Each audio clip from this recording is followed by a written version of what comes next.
Highlights from the Polokwane Motor Rally Round 7 of the 2013 South African Rally Championship is presented by Toyota, Volkswagen, Ford and Sasol.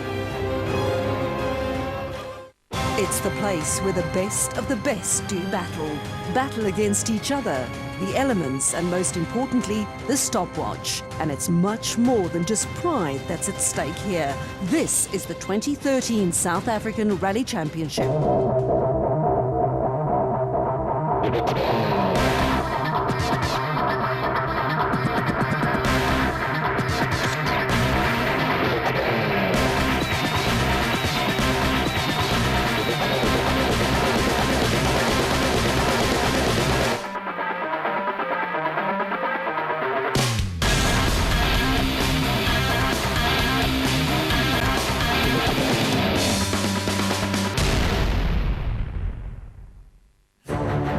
Conditions that ranged from slippery gravel roads to mud and dust and everything imaginable in between.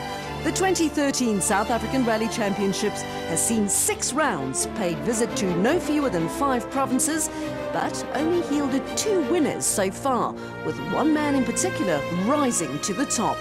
And we now enter the final stretch as only 2 more rounds stand between South Africa's top gravel road racers and championship glory. In this edition of the NRC, we bring you the conclusion of the hotly contested Toyota Cape Dealer Rally, plus all the action and drama from the penultimate round of the 2013 championship, the Polokwane Motor Rally. But first, we turn back the clock a few weeks to the middle of September, when the rally circus descended upon the Western Cape, and more specifically the famous wheat and canola fields of the Swartland for the annual Toyota Cape Dealer Rally. It's every sponsor's dream and goal to win their own event, and every other team's mission to rain on the old parade. And the 2013 Toyota Cape Dealer Rally was no different. The challenge by the Sasol Volkswagen squad received 2 blows early on when young Henk Latergan was forced to retire his Polo, closely followed by his teammate Enzo Kuhn, who had a nightmare of an event that included getting a puncture and hitting a wall. The Basil Reed Ford of Jan Habig was as ready as ever to fight for victory, but he ran into trouble early on, and shortly after fighting his way through the cattle, this happened. With 2 Volkswagens and the Ford of Habig removed from the action, a war erupted between the 2 Castrol Toyotas of Leroy Polter and Johnny Gemmell, and the Ford Fiesta of championship leader Mark Cronier.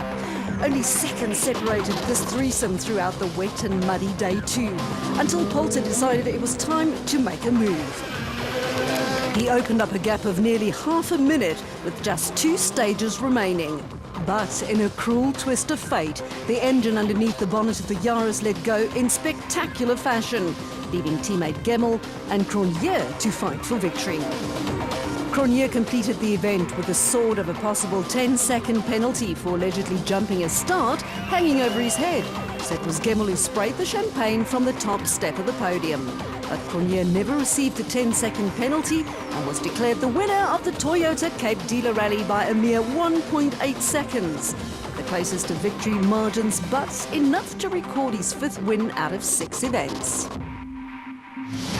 5 wins out of 6 events also mean a healthy lead of 39 points on the championship points table for Mark Cronier. Jan Habig is still in 2nd, but only 1 point ahead of Johnny Gemmell. Both Gemmell and Habig will know that there's still 50 points on offer, so anything is still possible. Chanel de Villiers continues to occupy 4th ahead of JP Damso, Leroy Polter and Henk Latergan. The Volkswagens of Zulu and Fecken are 8th and 9th respectively, with Musa rounding off the top 10. We now head north for the penultimate round as the 2013 South African Rally Championship visits its 6th province in 7 events. We're in the heart of Limpopo for the annual Polokwane Motor Rally, hosted by Motorsport South Africa and the city of Polokwane. Rally headquarters are in the shadow of the impressive Peter Mokaba World Cup Soccer Stadium. But the Battle of Polokwane will be settled on the dry and dusty bushveld roads north and south of the city.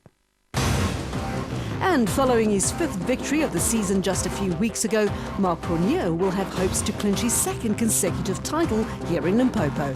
We need 4 points, and ultimately we just need to finish, but I'm not going to let the guys get away with it. Jan Habich is nearly 40 points adrift, but there are still 50 points on offer, so the old master has a mathematical chance to add another title to his tally of 6. Yeah, it's all about mathematics, but for us at this event, we've just got to go out there, try and get a very good result, do our best.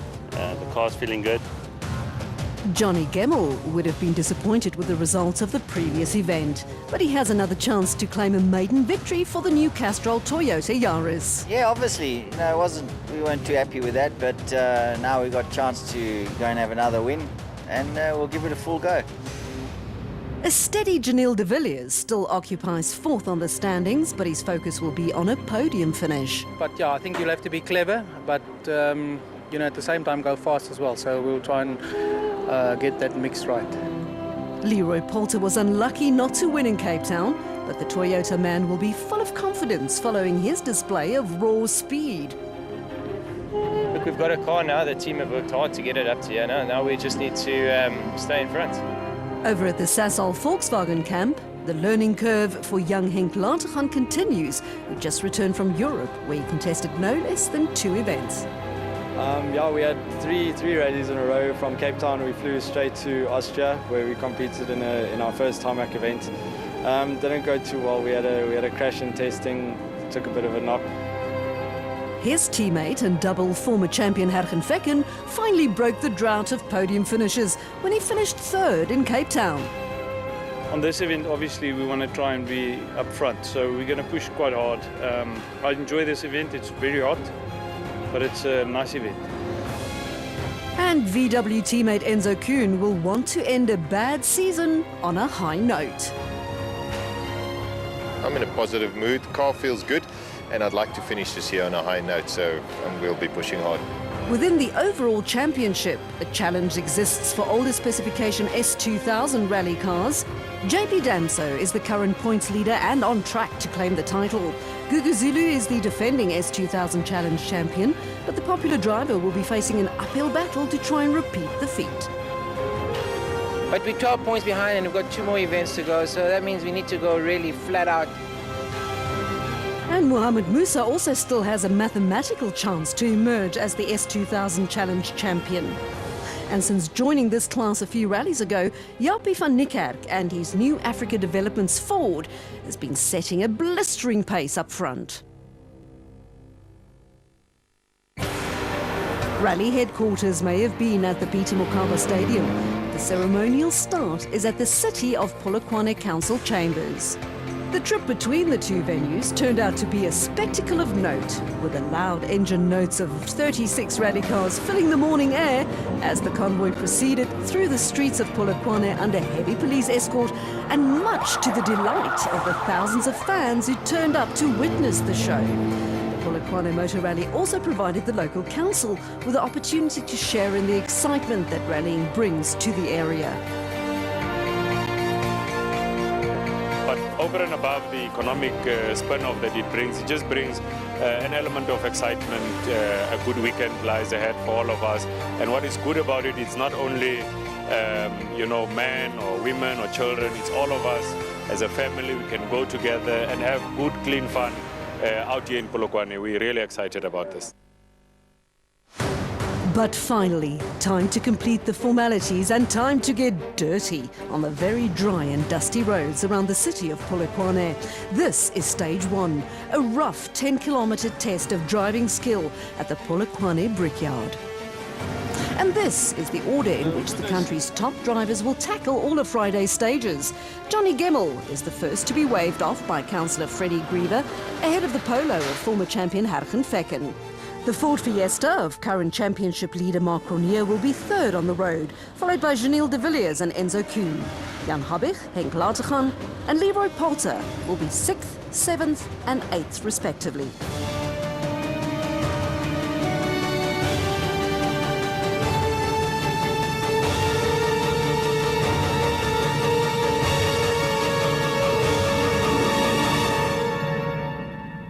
It is the moment of truth for Castrol Toyota's Johnny Gemmell and Carolyn Swan. Gemmell just lost out on a victory the round before, so he would have been determined to have another go at winning. But it will be tough from first position on the road. Quite dry and dusty, slippery, but let's see what the guys behind us do. Second on the road is not that much better in these dry and dusty conditions. Gemmell's benchmark time was 8 minutes and 7 seconds. But the Sasol Racing Volkswagen Polo of Hergen Vekken and Pierre Aries crosses the flying finish in a time of 8 minutes and 1 second, a full 6 seconds faster. A lot of tight corners, a lot of trees. These are the championship leaders and winners of 6 rallies so far in 2013. Mark Cronje and Robin Houghton can effectively clinch their second consecutive title here this weekend. But first, the Ford Racing Fiesta needs to complete stage 1. The clock stops on 7 minutes and 54 seconds. That's a full 7 seconds faster than Vekken. Yeah, I think we had a comfortable pace there. I wouldn't say it's too committed. Next up, the Imperial Toyota Yaris of Janelle de Villiers and co-driver Greg Godrich. De Villiers is getting faster and faster with each outing, and he sets a time of 8 minutes and 3 seconds. Okay, a little bit more slippery than anticipated. This is Enzo Keane and Douglas Judd, who are both very determined to end this season on a high note, following a challenging year behind the wheel of their Volkswagen Sasol Racing Polo. Keane is a former multiple champion for a reason, but it seems like his run of bad luck is set to continue. The Polo is slowing down with a puncture tyre and finally reaches the finish, but nearly a minute is lost. Left 9 times into. No, it's us first stage, lost some time, but we got the car through, so we'll change it now. Jan Habich and Robert Paisley in the Basil Reed Ford Fiesta is one of only 2 pairings that still stand a chance to beat Cronje to the title. But to do that, the veteran will need a bit of luck to go with his skill. But that sounded like impact with an obstacle on the ground. The Basil Reed Ford grinds to a halt in what looks like the end of his challenge. Just 2 minutes after Habich, it's the third of the Volkswagen Sasol Racing Polos to tackle stage 1. Henk Latergan and Barry White have already been earmarked as champions of the future, but the 19-year-old still has lots to learn. Dead ahead is the stricken Ford of Jan Habich parked on the side of the road, and unbelievably, Latergan hits the same obstacle too. A stump in the gravel just brought an end to both their rallies. 2 top teams gone in a matter of just 2 minutes.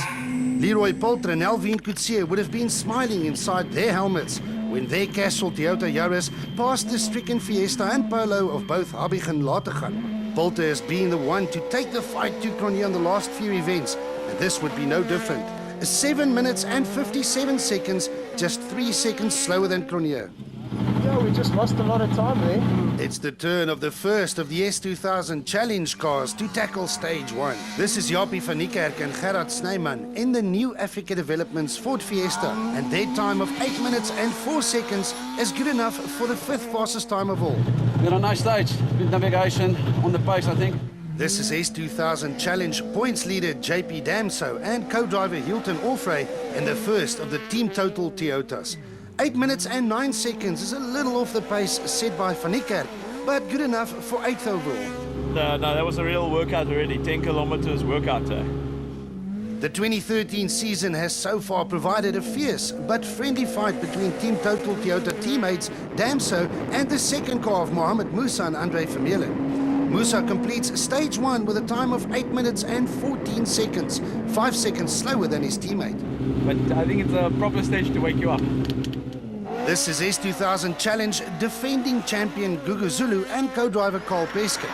Zulu has also endured a tough season, but the popular driver in the older Volkswagen Sasol Racing Polo gets his rally underway with a time of 8 minutes and 20 seconds.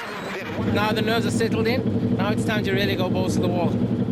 Polokwane is a long way away from Namibian driver Voldo Dippenaar's home base in Windhoek, but the conditions are not too different. The PZN panel beaters and McCarthy Toyota pairing set a very quick time of 8 minutes and 4 seconds, 6th fastest. But it was a lucky stage. This is our kind of roads and I enjoyed it. It's early days, but championship leader Mark Cronje takes a 3-second lead over the chasing pack, headed by Leroy Polter. Ergen Fekken is just 7 seconds off the pace, ahead of Janelle de Villiers and the S2000 challenge cars of Jaapie van Niekerk and Wilro de Penard. Johnny Gemmel is 7th ahead of Damso, Musa and Zulu. But more importantly, the names of Jan Habig and Henk Latergan are missing, not only from the leaderboard, but also from the rally.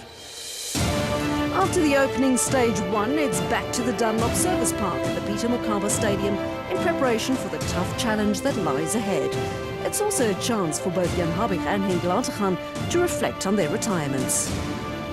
Yeah, very disappointing, but you know, while we were there, a couple of other guys and competitors hit the same rocks. So just one of those sort of odd situations that we find sometimes.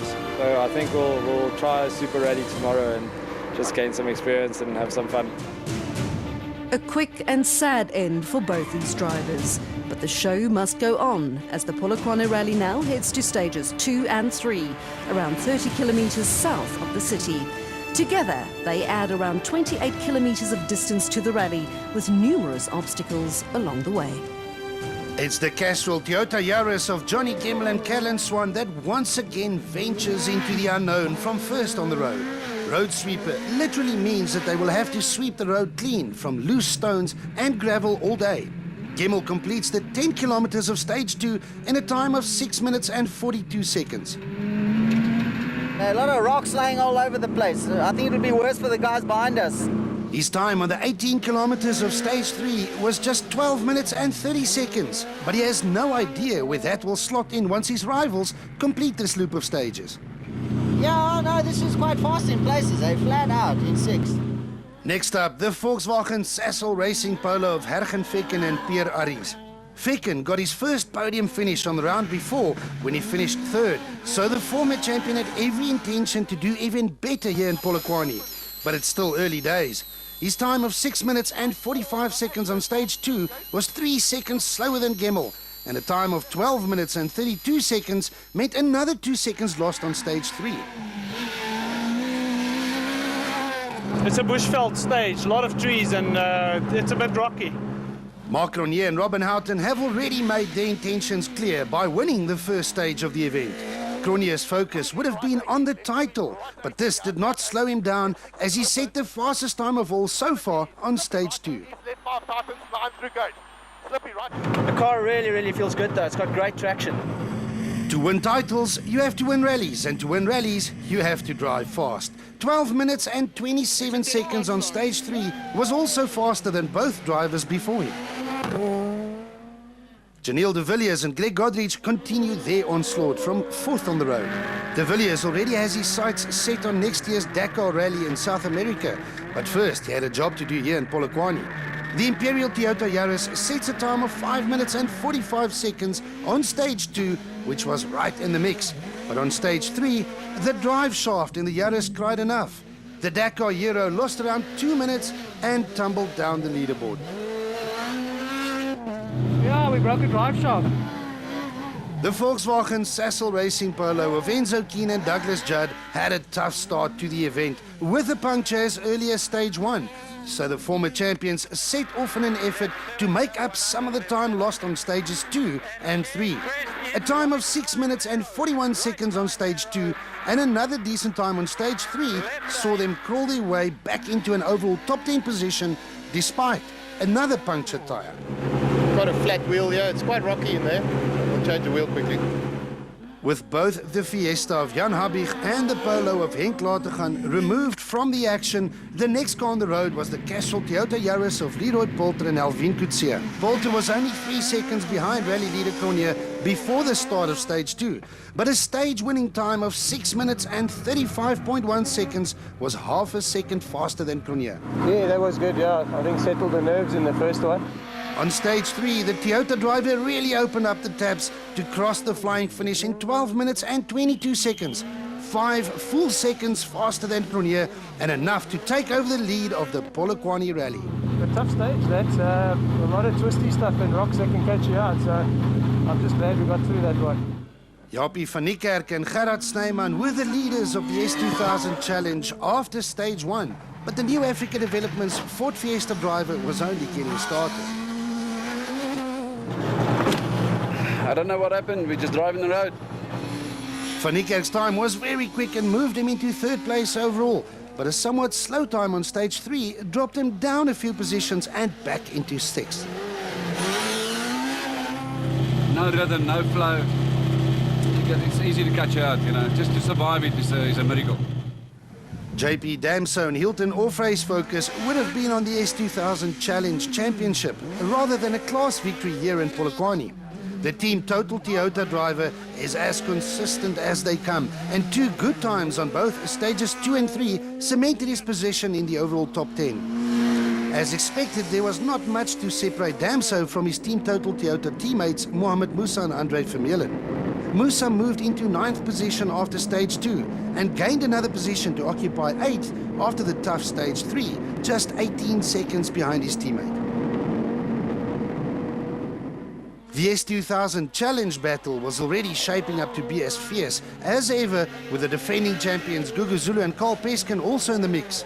The Volkswagen Sassel Racing Polo driver set the 10th fastest overall times on both stages 2 and 3 to end this loop in 9th overall, just 11 seconds behind Musa.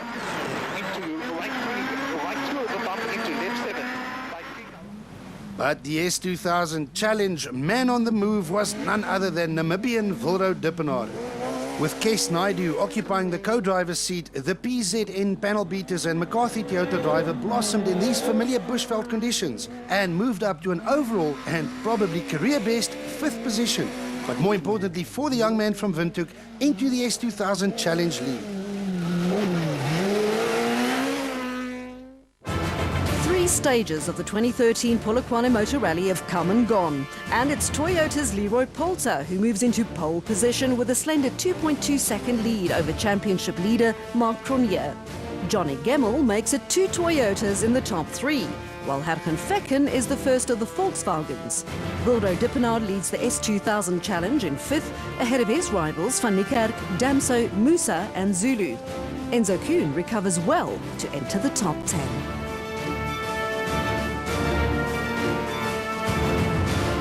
Join us after the break as the 2013 Polokwane Motor Rally is set to become an epic fight. Mark Cronje has his sights on the title, while the Toyotas of Poulter and Gemmel are gunning for victory, with the Volkswagen of Fecken not too far behind.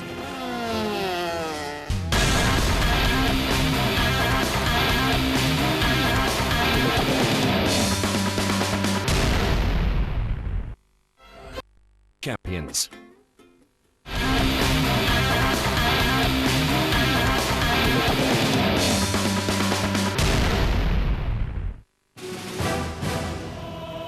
It's still day 1 of the Polokwane Motor Rally, the penultimate round of the 2013 South African Rally Championship. And who knows, it could well be the day that decides where the driver's crown will go. Both Jan Habich and the talented Henk Latergan were early casualties. But back at the Dunlop Service Park, it's time for the leaders to reflect on their progress. Wilro Dippenaar is on a charge, 5th overall and leader of the S2000 Challenge for older specification rally cars. Now this year it's going better. The stages we're doing is our type of stages. I like these stages, so yeah, it is one of the best runs that I've had. Johnny Gemmel is doing a good job for Toyota as he rallied his way into 3rd place overall. Yeah, it's all right, you know, considering our starting position first on the road. It's quite slippy, so we're pretty happy with 3rd. Mark Cronje is currently the Ford Fiesta in the Toyota Yaris sandwich, but it's as close as only 2.2 seconds that separate himself from 1st position. At the end of the day, we'll keep it clean, get through with a clean car, and then we'll see where we end up tomorrow. And the current top spot belongs to Leroy Poulter, who has taken the fight to Cronje like he's done many times before. You know, everything feels good, and we'll keep on pushing the way we have been and see if we can get to the end on top. These are stages 4 and 5, but they are exact repeats of the 2 stages before, so the drivers will not only be aware of where the dangers are lurking, but also be more familiar with the tricky conditions. So, expect the stage times to tumble as the battle heats up. And once again, it's the Castrol Toyota Yaris of Johnny Gemmel and Callan Swan who opens the road. Gemmel should not be at such a disadvantage anymore, as these roads have now been swept, and it shows as his time of 6 minutes and 29 seconds on stage 4 is a full 13 seconds faster than his time from earlier in the day. Time was quite a bit better than earlier, so we'll just see the guys behind us. Gemmel started this loop of stages with a Volkswagen Sassel Racing Polo of Hergen Fekken and Pierre Arries hot on his heels. In fact, Fekken was only a single tenth of a second behind, but the former champions managed to beat Gemmel's time by exactly 2 seconds to steal third position. On stage 5, the Toyota driver managed to shave off a full 22 seconds from his earlier time on the same stage. But will it be fast enough? Fekken crosses the finish in a time less than half a second slower than Gemmel to stay ahead, but the overall gap was now only 1 second, still in Fekken's favour. It could not be any closer between these two rivals. We pushed quite hard and it worked out well, so let's see. The Gemmel and Fekken duel was however only a fight for third place, as Mark Cronje and Robin Houghton were involved in their own battle with Leroy Polter and Alvin Coetzee for the overall lead. Cronje had a deficit of just 2.2 seconds at the start of stage 4, but set a time of 6 minutes and 25 seconds. And next long lap 2 in. Polter's answer on the same piece of road, 6 minutes and 25.9 seconds. Cronje wins the stage, but Polter stays out in front. And I really enjoyed it. We were on the notes. It's very rocky out there, so you could really make a mess of it. The overall difference between these two rivals has been reduced to just 1.3 seconds. So with everything to gain, they tackled the long and difficult stage 5. This time, it's Polter who sets the fastest time despite picking up a late puncture. But champion Cronje would not let go and records a time just 0.8 of a second slower. The difference between them and that after 66 kilometers of flat-out gravel racing, just 2.1 seconds. Yeah, we were very lucky. I think it happened about 1.5 kilometers away and we were just lucky, very lucky. The Imperial Toyota Yaris of Janelle de Villiers and Greg Godrich had already suffered a setback when it broke a drive shaft earlier. But it was about to get even worse for the Dakar champion as he was forced to retire for good after stage 4. Very twisty stage, lots of acceleration out of tight corners, and we really battled to keep it on the road. We got here, the guys tried to fix it. The next car on the road, the Volkswagen Sassel Racing Polo of Enzo Keane and Douglas Judd, was on the comeback trail following the puncture on stage 1. Keane put the hammer down on both stages 4 and 5 to climb from 10th on the leaderboard all the way up to 8th. We got a bit lost in the stage, but not too bad, didn't lose too much. Keane had the older specification S2000 challenge cars in his sights, but they weren't hanging around either. The excellent run and show of speed by Namibian Wilro Dippenaar and Kes Naidu continued, but the PZN and McCarthy Toyota driver had to fend off a fierce challenge from the new Africa Developments Ford Fiesta of Japie van Niekerk and Gerard Snyman. Dippenaar's advantage over Van Niekerk at the start of stage 4 was a mere 3.4 seconds, but Van Niekerk closed it down to just 0.4 of a second after stage 4. But I'm enjoying it. That's what it's all about. We're enjoying the car. It may have only been for 5th place overall, but this fight for S2000 challenge honours was world class as Dippenaar in turn managed to beat Van Niekerk on stage 5. But again, the winning margin was an almost insignificant 1/10 of a second. The gap after 66 kilometers of racing between these two, exactly half a second in the Namibians' favour. It's been going well. I enjoyed the stage.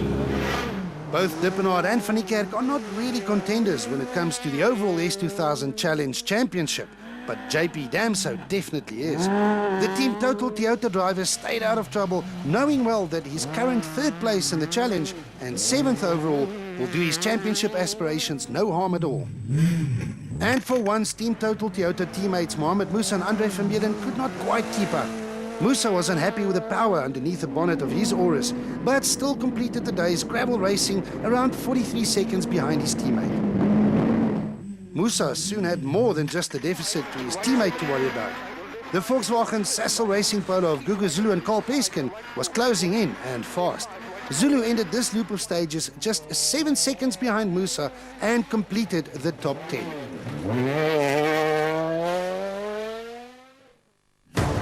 Gravel road racing for day one of the Polokwane Motor Rally is now a thing of the past, but the action is far from over. One more stage remains before the crews will receive a well-earned rest. Stage 6 is a short spectator stage on the tarmac and paving around the impressive Peter Mokaba World Cup Stadium. As with any other short spectator stage, a driver has very little to gain, as times are usually very close, but lots to lose, as curbs and pavements are never far away.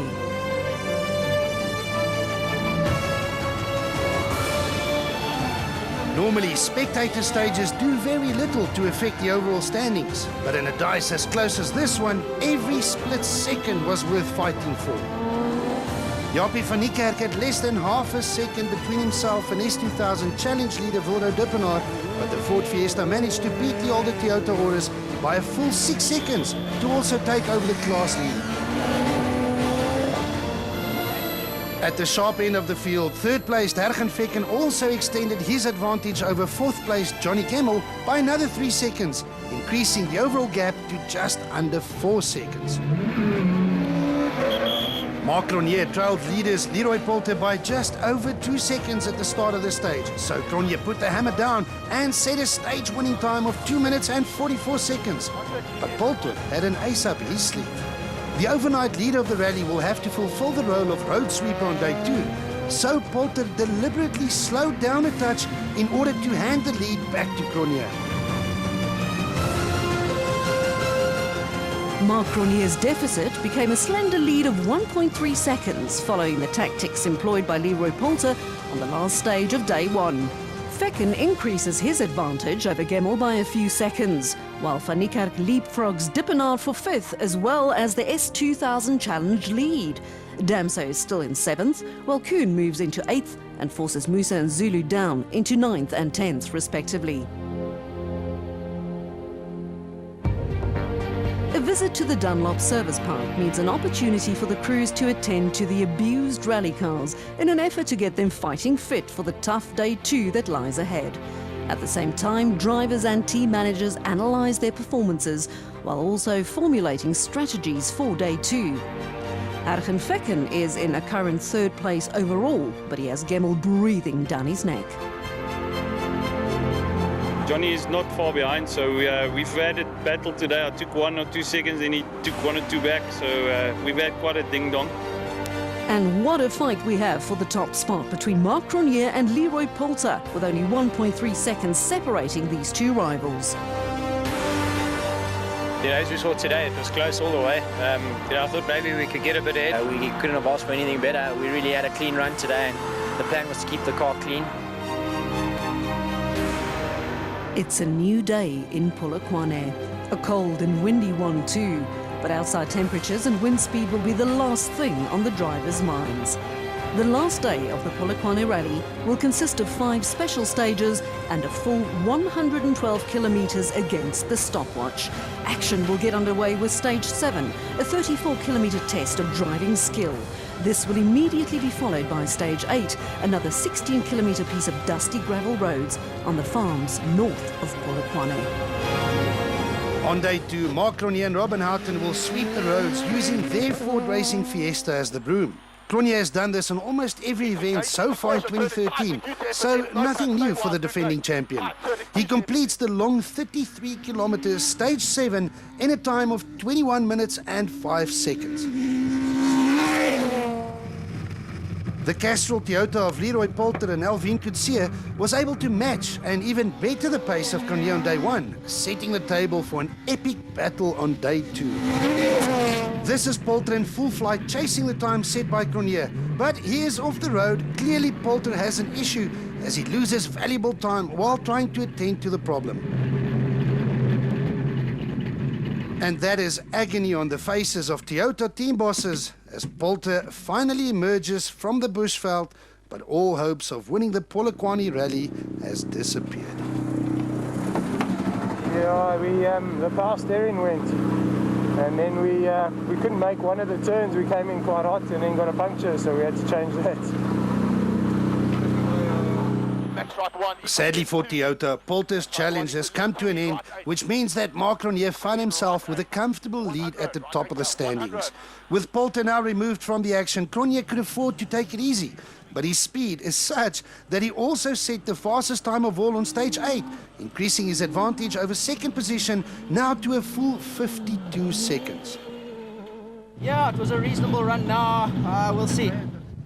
The second position in question now belonged to the Volkswagen Sassel Racing Polo of Ergen Fekken and Pierre Aries. Fekken is as quick as they come, but the former double champion has not enjoyed the best of luck so far this season. It seems to be slowly changing though, and Fekken would have been happy with his current second position. Yeah, I'm quite happy with that. We pushed quite hard. Fekken, however, still had lots to do because Johnny Gemmell and Callan Swan and the remaining Castrol Toyota were far from giving up. Gemmell started the day just 3 seconds behind Fekken on the overall standings, but the East Rand businessman could not quite keep up as he ended this loop of stages 16 seconds behind Fekken. That's that. We don't seem to be going so well, so just keep going. Jaapie van Niekerk and Gerard Snyman started the day in a fantastic 5th position overall and in the lead of the S2000 challenge. But it also goes wrong for van Niekerk as the new Africa Developments driver took a wrong turn. More than 2 minutes, as well as the lead of the S2000 challenge was lost.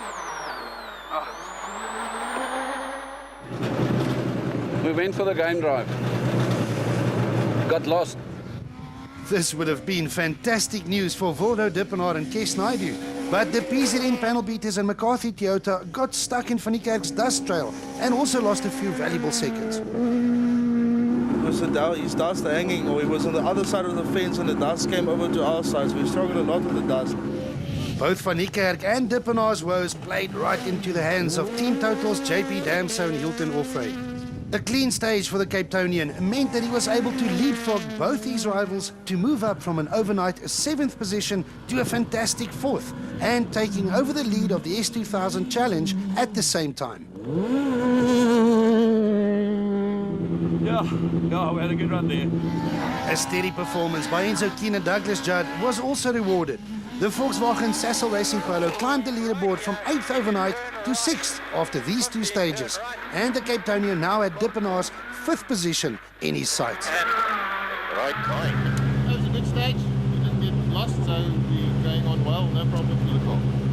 Another beneficiary of other drivers' misfortunes was Mohamed Musa with Andre Vermeulen in the hot seat. The team total pairing did not make any mistakes on stages 7 and 8 and got rewarded with a current 7th position overall.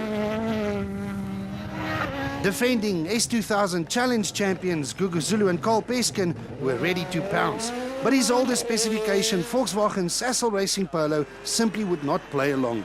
Zulu had problems and started sliding down the leaderboard before he was finally forced to throw in the towel. What do you think? Yeah, no, that's our championship defense title out the window. We've had a tough event. We broke a subframe rather. Zulu's demise allowed the little Super 1600 front-wheel drive Toyota Etios R2 of young Namibian Thilo Himmel and co-driver Armando Tui to move into the overall top 10, testimony of the young man's talent.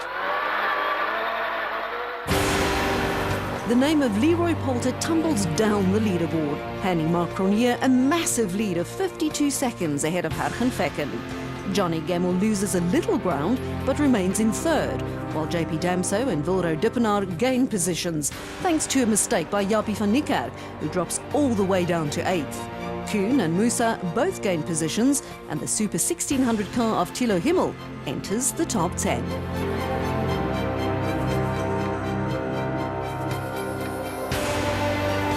After the break, we'll bring you the conclusion of the 2013 Polokwane Motor Rally. Will Ronier hang on to his lead to record yet another victory and clinch the championship at the same time? Or will the others still have a say?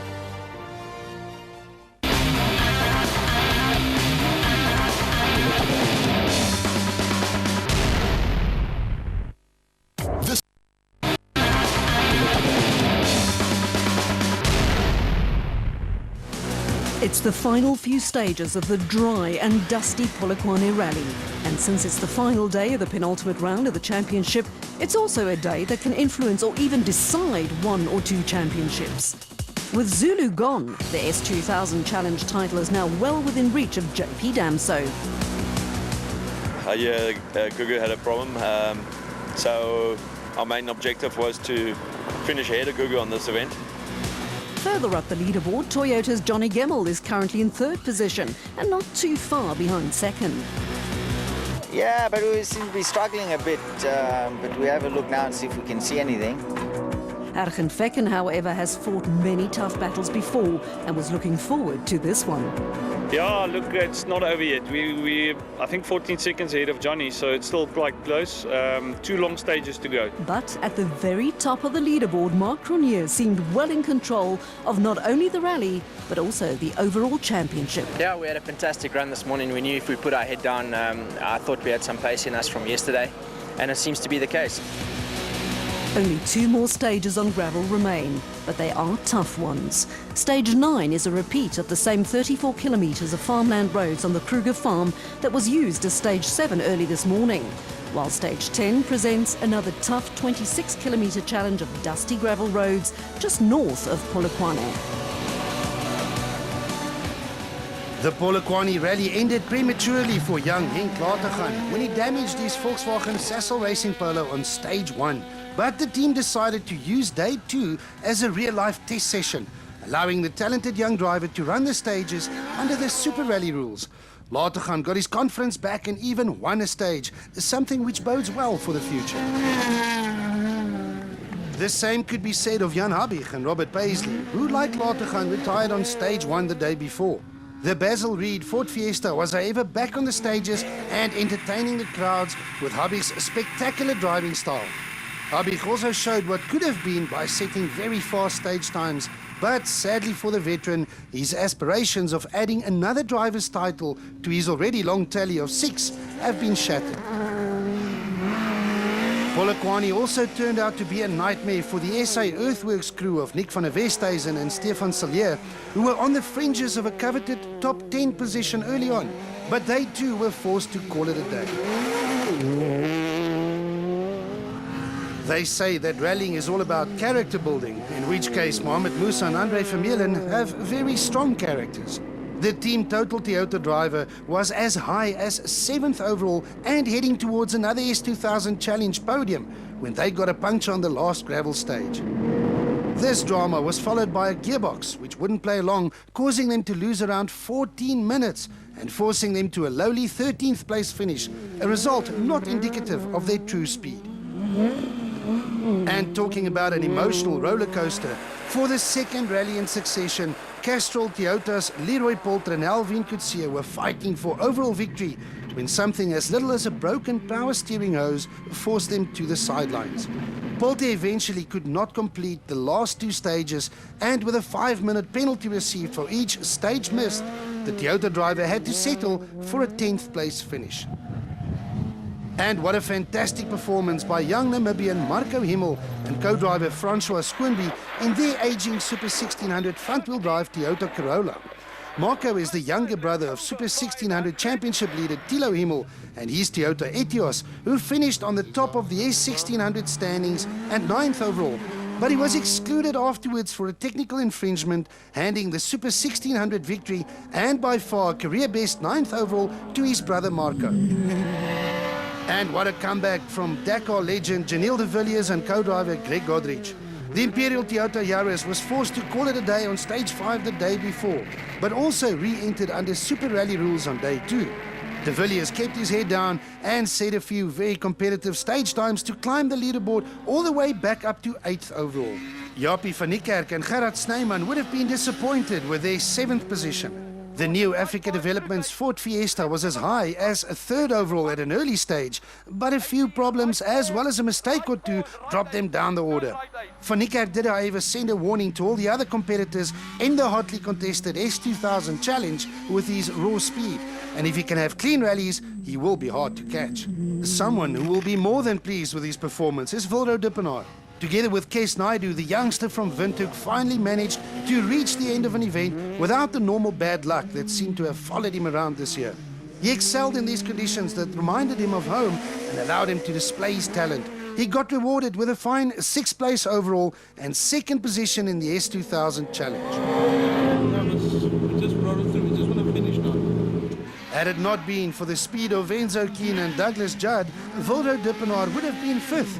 But Keane is an old hand that normally fights to the bitter end, and this time was no different. The Volkswagen Sassel Racing Polo driver suffered a few setbacks early on, but simply kept going and slowly crawled his way back up the leaderboard. The former champion eventually passed young Dippenaar after stage 9 to claim the points that come with 5th. And it has to be said that the class of the S2000 Challenge field, not only on the Polokwane rally, but pretty much throughout the season, must be JP Damso and Hilton Orfrey. The team total Toyota driver made very few mistakes, and clean runs combined with good pace allowed him to claim a string of S2000 Challenge victories throughout the season, including this fine win and 4th overall here in Polokwane. This performance was also good enough to clinch the S2000 Challenge Championship, and that with one more round to go. Just keep it going, I think. But what about the positions that really matter? The top 3 podium placings. Mark Ronier looks set to take another victory as he has a comfortable lead, while Hergen Fecken is on course to record his best result of the year. Johnny Gemmell is currently in 3rd, but around 22 seconds behind Fecken, and time is running out. But rallying can be an unpredictable sport. Johnny Gemmell and Callan Swan had 22 seconds to make up in around 60 kilometers of stage distance. By no means impossible, but rather difficult, especially seeing that Hergen Fecken and Pierre Arries were now in good form. Gemmell gave it his all on the long 34-kilometer stage 9 to record a time of 21 minutes and 7 seconds. But Fecken saw the attack coming and responded with a time of 21 minutes flat to extend his advantage over Gemmell by another 7 seconds. No, I was hoping I'd be a bit faster, but not, so... No, the car's handling well. We made some adjustments at service, and it seems to be working quite well.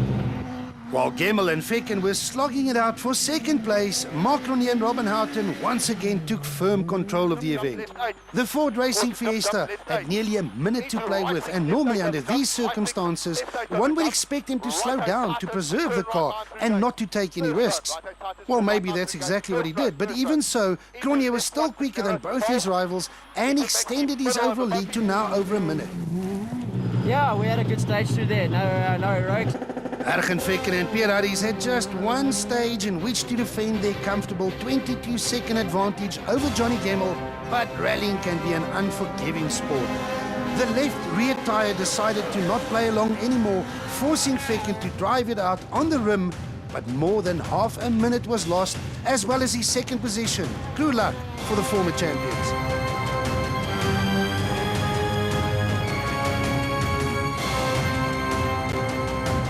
We drove, it went really soft before the 10 came off, so we drove for 10Ks with a flat wheel. Johnny Gemmell and Callan Swan would have been unaware of Fecken's problems, so the Castle Toyota man still had everything to fight for.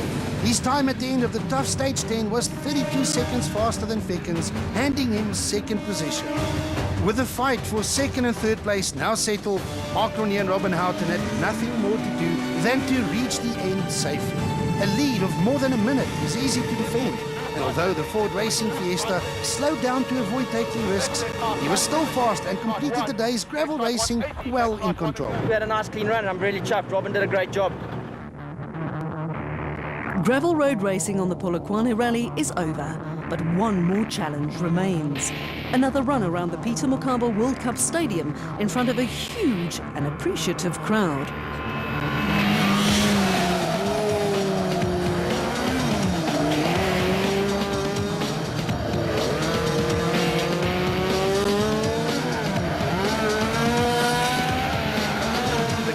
Between the top 3 was simply too big for a short 3-kilometer stage to make a difference. And although Hergen Fecken and Pierre Arries gave it their all, they could only reduce the gap to Johnny Gemmell and Callan Swan by 3 seconds.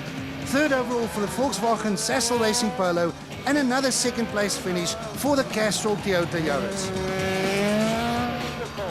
And just for good measure and to rub in their dominant performance, Mark Ronier and Robin Houghton won the final stage to take the Polokwane Motor Rally victory in style. 6 stage wins out of 11 stages, the testimony of the Ford Racing Fiesta's dominance as they also clinch the 2013 South African Rally Championship title. Mark Cronje's name ends at the top of the leaderboard for the 6th time in 7 events, and he clinches the title with 1 rally to spare. Johnny Gemmell sneaks past Hergen Fecken into second, thanks to a late puncture on the latter's car, while JP Damso wins the S2000 challenge from 4th overall. Kuhn recovered well to claim 5th, ahead of a career best for Wilro Dippenaar. Van Niekerk takes 7th, ahead of de Villiers and the Super 1600 of Marco Himmel. A luckless Polter ends 10th. A fantastic year for JP Damso, who claims the very important title of S2000 Challenge Champion. This rally was really a tough event for us, and we're lucky, well, glad to finish 4th. Hergen Fecken was on track to spray the champagne from the 2nd step of the podium, but was forced to take 3rd. After the beginning of this year, we had a really bad run, so I'll take 3rd any day. And another 2nd position for Johnny Gemmell and the new Castrol Toyota Yaris. Yeah, it's not a win, but you know, it's all right. 2nd, we had a few issues, but we're pretty happy with that 2nd. But what an emphatic victory for Mark Cronje to make it 6 wins out of 7. And what a good way to celebrate his 2nd consecutive championship. Yeah, it's absolutely, I'm overwhelmed. I can't tell you the effort that's gone into this. My team have done a phenomenal job, and obviously been sponsored by Ford. It's just, it's absolutely overwhelming. The title may have been decided, but one more battle in the 2013 South African Rally Championship remains, and it's arguably the most beautiful rally on the calendar. Join us in George on the 15th and 16th of November for the Garden Route Rally. Highlights from the Polokwane Motor Rally, Round 7 of the 2013 South African Rally Championship was presented by Toyota, Volkswagen, Ford and Sasol.